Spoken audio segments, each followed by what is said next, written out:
I'm Kari Barba, and this is Outer Limits Tattoo. So it's Outer Limits now, but prior to being Outer Limits, it was called Bert Grimm's World Famous Tattoo. So the other owners I know of after Bert were Bob Shaw, and then Bob Shaw's wife took it over after that, and then his kids, Larry and Bobby, after that. So it kind of got around that they were trying to sell the shop. And Rick Walters came to me and said, "Kari, I think you should buy the shop." I said, "Oh my gosh, Rick, I was already running 3 shops at the time, and I didn't really want to get into 4 shops. It just seemed like too much." But that said, that progression was happening anyway, and the shop started to close down. When Rick told me the shop was closing down, that was when panic set in, and I was like, that can't happen, because this is the oldest shop in the nation, continuously running, and second oldest in the whole world. We got to keep it open. There's too much history in this location and too many artists who have come out of here that are too important for people to lose it. We get visitors from all over the world who they hear about the shop and they want to come and they want to walk on the same floor. They just want to look at the things that we have, the old photos of the people that were tattooed here over time and the people who did work here before. And the feeling you get sometimes when you grab the doorknob and you just think about how many people have grabbed this same doorknob. How many people got their tattoo, walked in here, walked on this same floor. It makes me kind of get the chills when I think about it.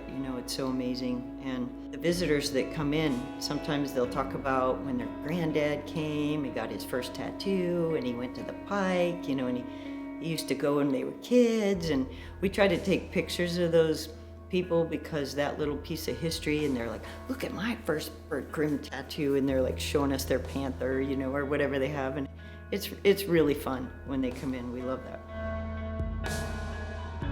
What I would like is for people to always be able to come here and recognize where they came from and where their roots started, because the tattoo industry is growing and changing every day, and there are a lot of small individual personal studios out there, but this is the old school way of having a studio. I mean, granted, we do things a little bit different, and it's become very appointment based, and people get booked out and things like that. But in the old day, you'd walk in and you'd just pick it off the wall, you'd sit down with whoever was available, and you'd get that tattoo. So being able to come here and talk about that and recognize where tattooing came from, at least in this area.